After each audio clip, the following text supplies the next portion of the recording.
Aviso: pode conter erro de tradução em português. Parte 27. Estou saindo do Becomachi. Ai esticou os braços ao sair do futon. Seu corpo ainda estava um pouco dolorido depois do show, mas, felizmente, o hematoma havia desaparecido quase por completo. Havia apenas uma pequena marca roxa do ataque. Ela se levantou com cuidado, pois Ruby ainda dormia, mas foi em vão, pois a filha se mexeu e começou a acordar. Ela agarrou os braços de Ai, impedindo-a de tirá-los. Ai sorriu diante da demonstração de carinho. Bom dia, querida.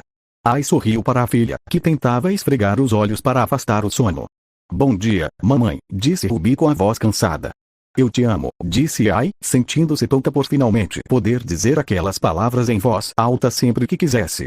Também te amo, ela disse, sem demonstrar muita emoção, já que era algo muito natural para ela dizer. Vamos, precisamos nos preparar para a celebração, disse Ai. Não foi cancelado? Ruby perguntou. Normalmente, eles comemoravam no dia seguinte ao show. É claro que, como o show foi mal devido ao ataque da Yakuza, eles o adiaram por alguns dias. Eles decidiram ir ao restaurante do marido de Mei Mei, na avenida de Ginza, já que ele costumava abrir a porta cedo para Becomachi. Ele fez isso para que fossem os únicos ali e cozinhasse pessoalmente para eles, evitando serem vistos. Não, ainda precisamos comemorar um trabalho bem feito. Ai sorriu. É verdade que não correu bem, mas a sua fama disparou graças à proteção de Aqua, que ninguém percebeu que era seu filho. Ela não gostava tanto da ideia do filho aparecer no noticiário, mas pelo menos ele estava seguro. Eren-san estará lá? Ela perguntou. Eren-san tem trabalho hoje, então vai sentir falta. Além disso, você sabe como o presidente é com meninos por perto. Ela riu. Então deveríamos deixar Aqua também, disse Ruby, esperando passar mais tempo a sós com Ai. Mas ele não estará com fome? Perguntou Ai. Temos macarrão instantâneo aqui, disse Ruby avidamente. Não, ele também vem. Ela deu uma risadinha. Vamos lá, vamos buscar seu irmão. Ele provavelmente já acordou. Aqua normalmente acordava mais cedo do que ela desde o ataque de Ryosuke, então ela estava um pouco preocupada que ele estivesse ficando paranoico. Miyako disse que era normal e que passaria depois de um tempo, embora ela estivesse preocupada que ele não estivesse dormindo muito. Aqua-chan, o que você está fazendo? Ela perguntou ao entrar na sala principal. Aqua mudou rapidamente de canal ao entrar, sem dúvida assistindo ao noticiário novamente. Sério, por que ele estava tão interessado? Ela temia que um dia, quando ele fosse adolescente, pudesse acidentalmente encontrá-lo assistindo conteúdo pornográfico, mas não esperava ter que se preocupar com os hábitos dele aos 4 anos. Isso era normal tendo um menino. Observando Etuakrap, ele colocou a mão no rosto, envergonhado. Ele estava assistindo ao noticiário. Ela pôde ouvi-lo ao entrar. Mas, na pressa de mudar de canal, mudou para um filme de faroeste para maiores de 18 anos que estava exibindo uma cena de sexo. Não era muito explícito, mas certamente muito mais explícito do que uma criança de 4 anos deveria assistir. Aqua simplesmente desligou a TV, com o rosto vermelho de vergonha. Foi notícia originalmente, disse ele, preferindo lidar com isso em vez de assistir a uma cena de sexo por engano. Eu sei, e você perdeu os privilégios da TV, disse Ai, pegando o controle remoto dele. Ele suspirou com a situação e decidiu simplesmente deixar isso para ela. Tentou mudar para um anime infantil, mas apertou o botão errado. Vou comprar uma Smart TV e garantir que posso restringir certos canais, disse Ai com um suspiro. Desculpe, Ai, ele disse. Você está perdoado, mas ainda precisa ser punido. Ela riu. Aqua se levantou e foi até Ai. Ele abraçou delicadamente a perna dela com um braço, tomando cuidado para não pressionar o braço que estava na tipoia. Ele a segurou por um momento, fazendo Ai ofegar de surpresa. Eu te amo, Ai, ele disse, antes de soltar a perna dela e voltar para o sofá. Aqua nunca teve plena consciência do quão emocionalmente atrofiada Ai era devido à sua infância. Ele nunca percebeu que ela acreditava, nem por um instante, que ele não se importava com ela. Então, mesmo que fosse constrangedor, ele decidiu demonstrar mais afeição por ela para que não houvesse dúvidas de que ele se importava muito com ela. Venha aqui. Ai gritou alegremente enquanto gentilmente o abraçava por trás. Ai, cuidado. Ele disse, tentando evitar que ela tocasse em seu braço machucado. Eu também te amo, querido. Ela exclamou alegremente. Eu sei, agora, por favor, me solte. Ele disse, embora, felizmente, não sentisse dor no braço. Ele prometeu a si mesmo que demonstraria mais afeição, mas havia um limite naquele momento. Passos de bebê. Vamos nos preparar. Ela disse, correndo para se trocar. Ela realmente precisava ter cuidado. O braço dele ainda doía, e eles precisavam ter cuidado. Ela poderia causar mais danos se não fosse gentil com ele, embora sua natureza excessivamente afetuosa tendesse a dificultar isso. Algumas vezes, ela o segurava ou o beijava de uma forma que pressionava o braço dele, fazendo-a se desculpar e reagir exageradamente por causar mais danos. Às vezes, ela realmente não tinha esperança. Depois de alguns instantes, a família estava completamente mudada, e Ai estava disfarçada. Miyako estava quase lá, então ajudou as crianças a calçarem os sapatos. Ai, você pode me ajudar? Disse Aqua. Claro. Ela disse. Mamãe. Eu primeiro. Ruby disse, com ciúmes da atenção. Um momento, Ruby-chan, seu irmão está ferido. Ela disse. Ruby fez beicinho, mas entendeu que estava certa. Aqua precisava de cuidados e ajuda extras. Só que ele não se virava e conseguia se virar muito bem com um braço só. Ele só pedia ajuda a ela, já que ela adorava cuidar dos filhos, e ele a deixava cuidar desse lado de suas responsabilidades maternas. Você está bem, Aqua-chan? Ela perguntou. Sim, por quê? Aqua perguntou. Você está com dor? Ela disse. Sim, ele estava. Sem a medicação para dor, seu braço às vezes se inflamava com uma dor surda e pulsante. Isso não o restringia, exceto pela impossibilidade de usar o braço, mas era um incômodo constante. Deixe-me pegar o remédio, disse Ai. Não, estou bem, Ai, Aqua mentiu. Não sinto dor. Ai conseguia entender a mentira dele, mas se perguntava por que ele não tomava o remédio. Estava lá para ajudá-lo. Seria aquele mais um momento de sua estúpida atuação masculina, onde ele queria suportar a dor porque achava que seria másculo. Seria apenas uma coisa boba de garotos que ele e Eren compartilhavam? O remédio te ajuda, querida, ela disse. Eu sei, mas estou bem. Sério, ele insistiu. Aqua tinha plena consciência do tipo de medicamento que os médicos lhe deram. Eram analgésicos relativamente leves, especialmente para sua idade, mas ele não queria tomá-los. Aqua não tinha certeza de como essa mistura de corpo jovem e cérebro adulto interagiria com a medicação. Ele estava preocupado em se viciar, mesmo seguindo a dose recomendada pelo médico. Os vícios eram muitas vezes tão mentais quanto físicos, e ele não sabia como reagiria a qualquer substância viciante. Chegou a sentir uma leve abstinência alcoólica quando nasceu. Embora nunca bebesse muito, gostava de uma cervejinha ocasional à noite, um vício que, ao que parece, era mais mental do que físico. Ele tentou algumas vezes pegar cerveja, mas Ai imediatamente o impediu e se recusou a deixar cerveja no quarto. Embora não fosse viciado, sentia falta do sabor de uma cerveja sozinha depois de um dia duro de trabalho. Ai o deixou ir, relutante. Afinal, mesmo que ele estivesse tentando ser másculo, ainda era uma criança. Se ele conseguia lidar com aquilo sem chorar, devia ser algo muito pequeno. Nenhuma criança aguentaria uma dor tão forte, então ela deixou passar. Miyako parou o carro na porta e Ai saiu para colocar as crianças no carro. Ela cumprimentou Miyako e entrou no banco de trás com as crianças. Miyako foi até o local em Ginza para aproveitar uma boa comemoração, principalmente depois do que aconteceu com o ataque no show. O marido de Mei era um homem muito rico e bem-sucedido, dono de um dos melhores restaurantes da Ginza Strip e de um dos mais populares. Mei sempre teve a intenção de deixar Bekomachi depois do casamento, mas Ai presumiu que ela ficaria para garantir que Bekomachi continuasse famoso sem ela. Como a melhor dançarina do grupo, ela era a segunda ídolo mais popular, atrás apenas de Ai. Por isso, seria um choque enorme que ela não só fosse casada, mas também casada com um homem 11 anos mais velho que ela. Aqui, Ai. Ela acenou para Ai da sua mesa. Claro, como era cedo, elas eram as únicas ali. O resto das meninas estava lá, junto com o presidente, que estava à cabeceira da mesa. Sempre workaholic, o presidente Saito estava revisando os acordos e patrocínios recentes que elas estavam recebendo. Olá Mei, como está Inuto? Perguntou Ai. Ele está na cozinha agora, preparando tudo. Ela sorriu. Ele recomenda a lagosta para hoje, já que acabaram de receber um lote fresco. Mal posso esperar, parece delicioso. Ai riu, animada por ter mais comidas exóticas. O restaurante tinha um visual japonês bem clássico.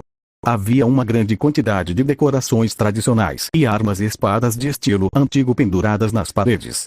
Antigas imitações de pinturas a óleo e estátuas exibiam representações de paisagens e figuras históricas em estilos japoneses clássicos. Yuto se orgulhava de colecionar armas antigas autenticamente fabricadas, expostas por toda parte. Tudo, desde katanas a canados, estava pendurado nas paredes. Ele disse que gastou muito dinheiro para garantir que fossem compradas de autênticos ferreiros japoneses, o que contribuiu para a autenticidade do restaurante. Era um lugar muito popular entre os ocidentais que realmente apreciavam o estilo antigo de decoração. Yuto sempre foi um grande fã da história japonesa, então adorava colecionar réplicas autênticas para a exibição, embora nunca tenha sido rico o suficiente para obter peças autênticas de verdade. Como está Eren-san? Perguntou Mei-mei. Ele está trabalhando agora, disse Ai. Aquele chefe russo dele o pegou. Espero que ele não se envolva mais em acidentes ou brigas. Mei-mei deu uma risadinha. Sim, você viu como ele lutou no palco, certo? Nino perguntou. Sim, Nino, estávamos todos lá, disse Ari. Fiquei aterrorizada, pensei que ele fosse morrer, sério, talvez não diga isso na frente da Ai. Mei-mei repreendeu. Certo, desculpe, disse Nino. Está tudo bem, Ai dispensou-a com um gesto. Foi assustador. Você acha que ele aprendeu isso no exército russo? Perguntou Nino. Eu achava os soldados americanos assustadores, disse Kyun. Mas nunca vi uma luta assim, disse Watanabe. Menos uma vez, meu irmão mais velho e eu assistimos a uma luta do UFC. É uma coisa tão romântica. Nino suspirou. Não entendo como é. Ai disse baixinho. O que havia com algumas dessas garotas dizendo que situações de vida ou morte são românticas. Por mais que Ai seja grata a Eren por ter salvado sua vida, ela honestamente não acha a ideia dele sacrificar a vida por ela nem um pouco romântica. Pense nisso, seu próprio protetor. Como um samurai defendendo sua donzela, disse Nino. Exceto que os samurais serviam aos shoguns, não protegiam as donzelas, disse Mei-mei. Não venha com esse papo histórico para cima de mim, retrucou Nino. Sinceramente, não é romântico para mim, disse Ai. Por que não? Perguntou Nino. Porque quase morremos, disse Ai. Não gosto muito da ideia de um cara que eu gosto ficar coberto de sangue depois de uma briga. Eu nem gosto de violência de qualquer tipo. Ela disse isso. Takamine entrou na conversa. Disse o quê? Perguntou Ai. Cara que você gosta, Mei-mei sorriu. Então, você finalmente está admitindo que gosta dele. Não é bem assim. Ai tentou desviar o assunto. Sim, a mamãe gosta dele. Ruby decidiu dizer algo. Eu não. Ruby, sua delatora. Ai a teria jogado pela janela se ela não fosse tão adorável. Então, quando é o primeiro encontro? Perguntou Ari. Nunca. Disse Ai. Além disso, não sei se ele gosta de mim. Ele literalmente lutou contra um membro da gangue Yakuza para te proteger. É claro que ele gosta de você, disse Mei-mei. Estávamos todos em perigo, Ai tentou explicar. Sério, Ai, pare de ser uma garotinha assustada e admita que você gosta dele, disse Mei-mei. Ai corou e se recusou a dizer qualquer coisa. Ela sabia que, no fundo, gostava mesmo de Eren. Mas precisava negar, custasse o que custasse.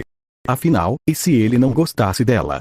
Ela estava apavorada com a ideia de convidá-lo para um encontro, por medo da rejeição. Não queria imaginar a possibilidade de namorar, devido à sua completa falta de opções, caso ele a rejeitasse. Estava apavorada demais para admitir para si mesma, pois perderia novamente as esperanças no romance se fosse rejeitada. Estou te dizendo, Ai, ele gosta mesmo de você, Mei-mei tentou dizer. Mas e se você estiver errado? Disse Ai nervosamente. Eu conheço homens, disse Mei-mei. Além disso, você tem que se expor. Tem que demonstrar algum tipo de interesse, ou ele nunca vai tentar te conquistar. Acredite, foi muito difícil convencer o Yuto a namorar comigo, já que ele se sentiu muito desconfortável por eu ter 18 anos quando nos conhecemos. Mas eu não sei como fazer isso, disse Ai. Hikaru me perseguiu desde o começo. Foi tão fácil quando ele fez todo o trabalho. Mas Eren não me persegue de jeito nenhum, e eu não sei o que fazer ou dizer. Nunca precisei perseguir ninguém. Não é complicado, Ai, disse Mei-mei. Tudo o que você precisa fazer é admitir seus sentimentos e dizer a ele que quer namorar. É fácil. Não precisa de nenhum truque ou movimento especial. Mãe, disse Ruby. Além disso, Eren-san já está morando com a gente. De repente, todas as meninas engasgaram, menos Mei-mei. Até o presidente Saito teve que olhar 2 vezes. O quê? Saito gritou. Pego, Ruby vai sair voando pela janela quando Ai tiver a chance. Que escandaloso, disse Ari enquanto colocava as mãos na boca. A doce e inocente Ai está vivendo com um homem, disse Nino. Pense na controvérsia, disse Watanabe. Uma donzela que se decaiu da pureza. Do que Takamine estava falando? Vocês, meninas, sabem que eu tenho filhos, então minha pureza e virgindade não existem mais. Ai cruzou os braços, irritada. Ai, vocês dois, Saito começou. Não. disse Ai, com o rosto vermelho de vergonha. Sério, Ichigo? Perguntou Miyako. Ela nem consegue marcar um encontro com o cara, então você acha que ela dormiria com ele? Não é isso. Ele disse. O presidente está preocupado que você engravide novamente, Ari riu. Isso está longe da minha mente, ele defendeu. Certo. Ela riu. Escute, Ai, da próxima vez que virmos Eren, vamos te ajudar a conseguir um encontro de verdade, disse Mei Mei. Você acha mesmo que ele gostaria? Ela perguntou, ainda nervosa com a ideia de rejeição. Sim, ele faria isso, ela tranquilizou a amiga. Vou te ensinar a usar os mesmos truques que usei com o Yuto. Ela riu. Por favor, sem cosplay fetichista, implorou Ai. Só recomendo isso para estrangeiros, não para homens japoneses. Ela riu. Mas é uma ótima ideia para ele. Conversa encerrada, meninas. Saito disse, não querendo ouvir seus ídolos entrarem nesse tipo de conversa. Desculpe, chefe. Mei Mei deu uma risadinha. Mas isso pode te dar umas ideias com Miyake. Os escoteiros adoraram as duas primeiras músicas. Ele começou, interrompendo Mei Mei. Isso é falta de educação, disse ela, cruzando os braços e recostando-se na cadeira. Eles estão abertos a reservar o Tokyo Dome para o início do verão, nos próximos meses, disse ele. Isso é incrível. Disse Mei Mei. Sim, finalmente podemos pegar o domo. Ari concordou. Nossas carreiras vão decolar depois disso. Nino gritou. Eles ainda estão esperando minha resposta sobre se queremos ou não reservá-lo, disse ele. Bem, o que você está esperando? Perguntou Watanabe. Diga a eles que estamos interessados. Bem, é isso. Talvez eu diga a eles que não estamos interessados. Ele deu a notícia. Houve um longo silêncio, nenhuma das mulheres esperava que aquelas palavras saíssem da boca dele. Durante anos, o principal objetivo delas era chegar ao Tokyo Dome, e agora estava bem ao seu alcance. O quê? Perguntou Miyako. Sério? Perguntou Mei Mei. Por que não? Estou pensando em falar com a Strawberry Production sobre a dissolução da Bekomachi, disse ele com um olhar triste. Ichigo, que diabos? Miyako se levantou. Sim, presidente, por que você está pensando em se livrar do Bekomachi? Mei Mei gritou. Ele olhou para a mesa, sabendo que essa seria a reação de seus ídolos com a notícia. Cada garota, exceto Mei Mei, precisava do Tokyo Dome para lançar suas carreiras e se tornarem ídolos famosas. Mesmo que decidissem seguir carreira solo, o Tokyo Dome garantiria que elas tivessem empregos muito bem remunerados após se formarem na Bekomachi. Mas, não consigo mais fazer isso, ele disse. Por quê? Perguntou Ari. Quase perdi uma de vocês neste fim de semana, disse ele, triste. Quase perdi a Ai para um perseguidor enlouquecido algumas semanas atrás. Já é a segunda vez que um dos meus ídolos quase morre por ser ídolo. E não sei se quero continuar colocando vocês em risco se isso coloca suas vidas em risco. Mas isso é bobagem. Disse Nino. Foi um evento ruim, e a Ai ficou bem. E se da próxima vez ela não estiver bem? Ele perguntou, interrompendo-a. Bem, Nino tentou dizer. Se alguma de vocês se machucasse ou morresse, a responsabilidade seria toda minha, disse ele. Sou seu empresário, seu chefe. Eu deveria ter aumentado a segurança ou lutado com as Strawberry Productions por financiamento para contratar segurança privada. Não posso nem colocar você sob custódia depois daquele evento, porque a polícia está ocupada demais tentando encontrar a filha do Shinomiya. Não consigo suportar a ideia de uma de vocês morrer por causa de algum perseguidor ou do crime organizado. Não posso deixar vocês morrerem por causa da minha incapacidade de fazer alguma coisa.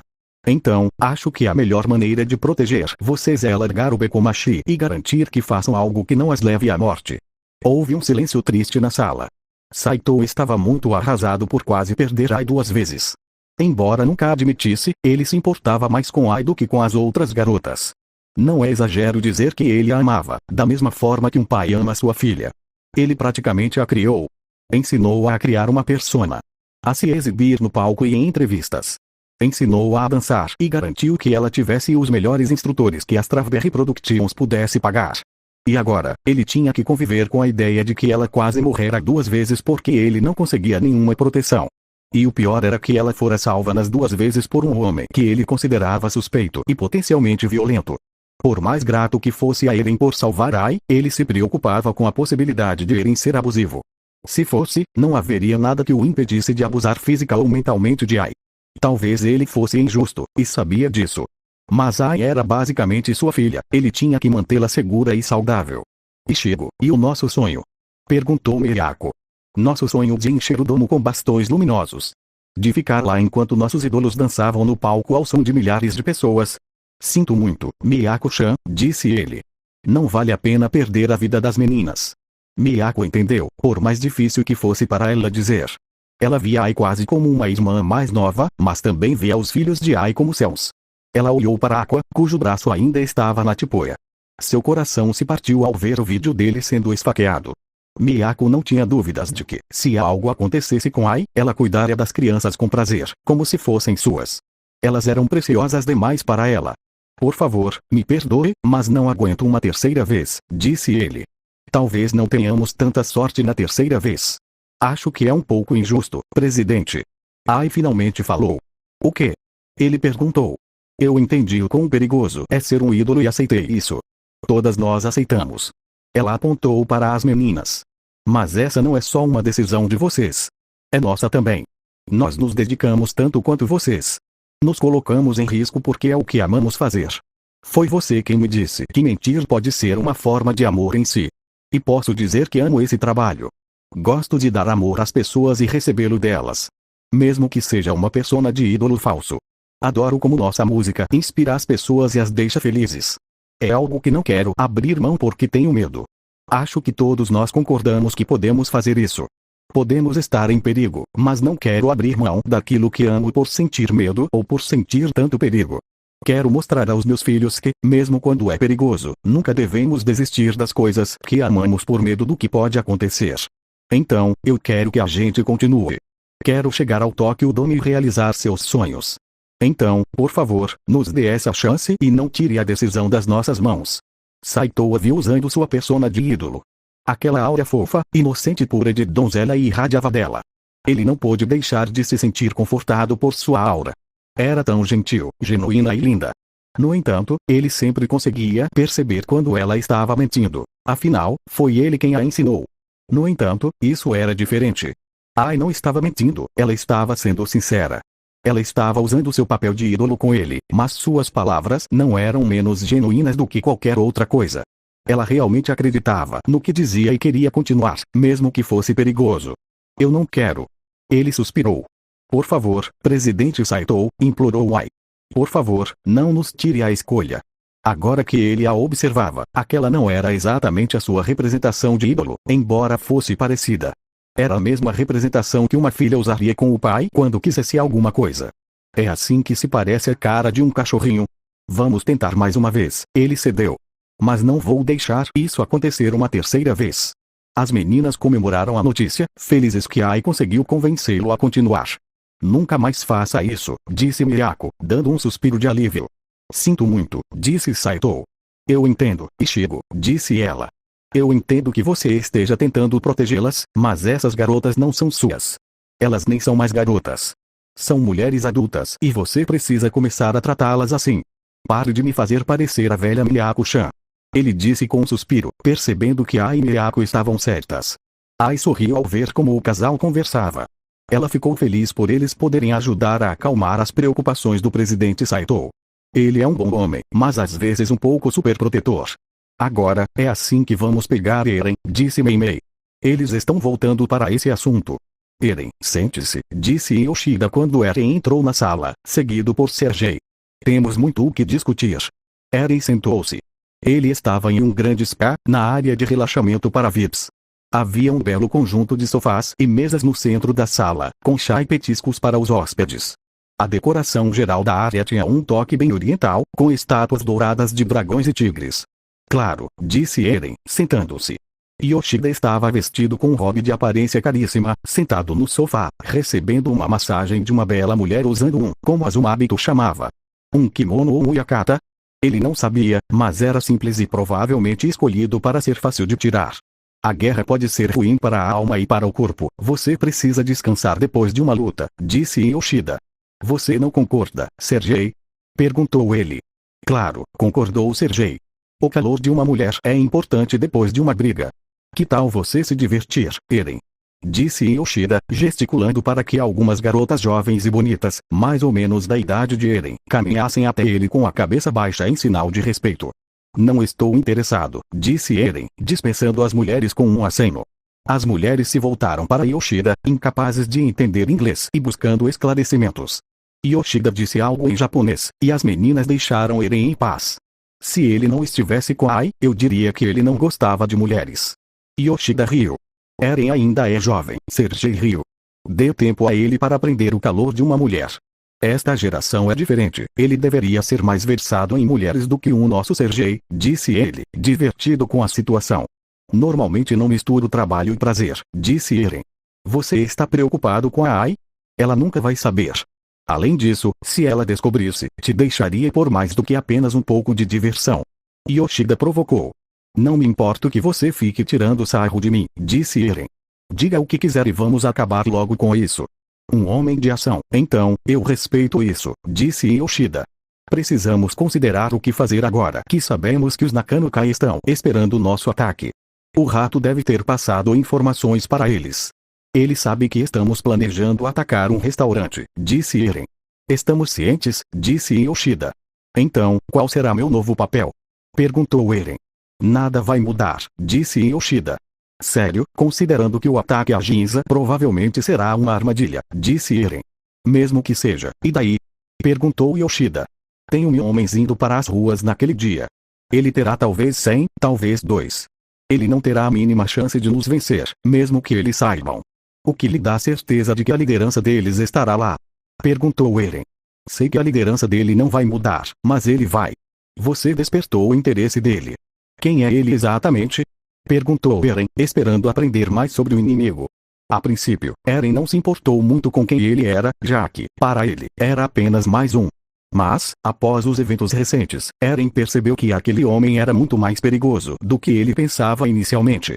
Há muita coisa que não direi, mas nos últimos anos ele ganhou o nome de Jigoku no Mal em Osaka. Ji o quê? Eren perguntou.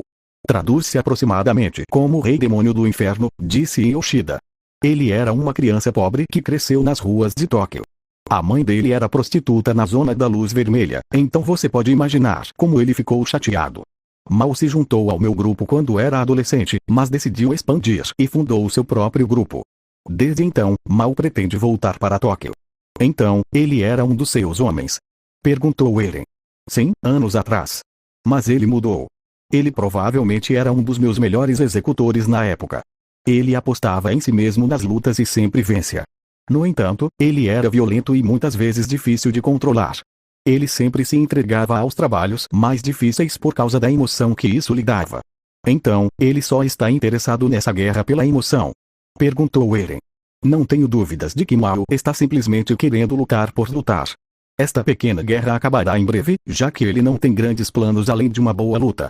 Ele será simplesmente morto, junto com seus homens, e ponto final, explicou Yoshida. Não acho que será tão simples, disse Eren.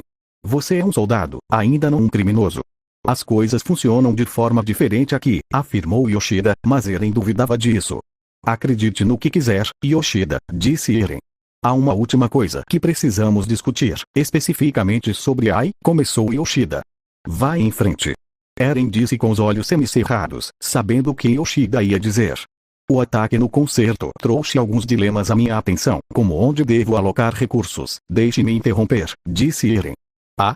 Yoshida ergueu a sobrancelha, mais interessado do que ofendido. Sem dúvida. Eu não sou burro, disse Eren. Você vai usar a Ai para me manipular.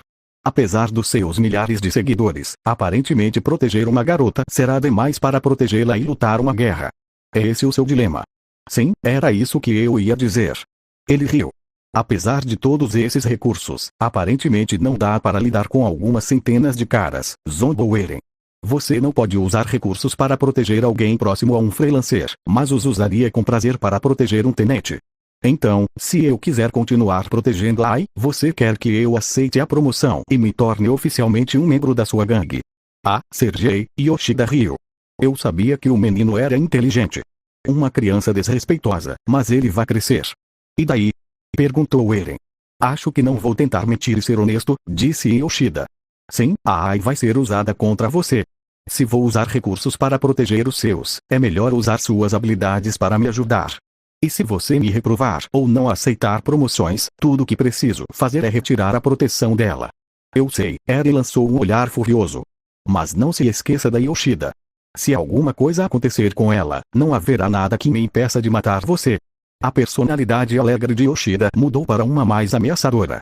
Ele fez um movimento com a mão e outra mulher apareceu com um pratinho com uma xícara de chá.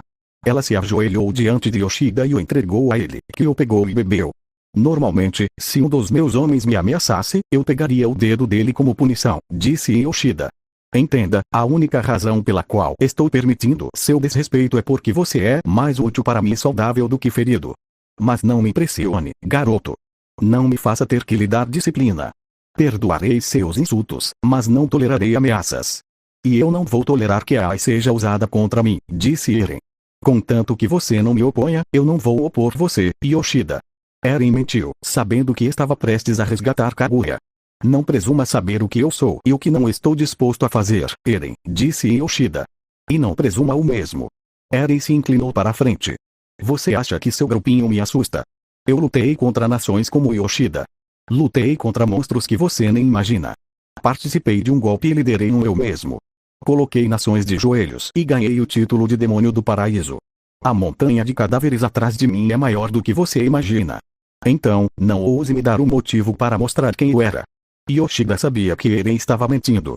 Tinha que estar. Ninguém, especialmente uma criança, conseguiria tanto. Ele não sabia de nenhuma mudança real de governo recentemente, a menos que se falasse do Egito alguns anos atrás, mas não havia como Eren estar sendo honesto ali. No entanto, a convicção e o tom ameaçador que ele usou causaram um arrepio de medo na espinha de Yoshida. Como se, mesmo que logicamente, fosse impossível para ele estar dizendo a verdade, a emoção que ele transmitiu era real. Eren era um mentiroso muito convincente ou uma criança muito intimidadora. Sem esperar, Eren se levantou e foi embora, ignorando o olhar chocado de Yoshida.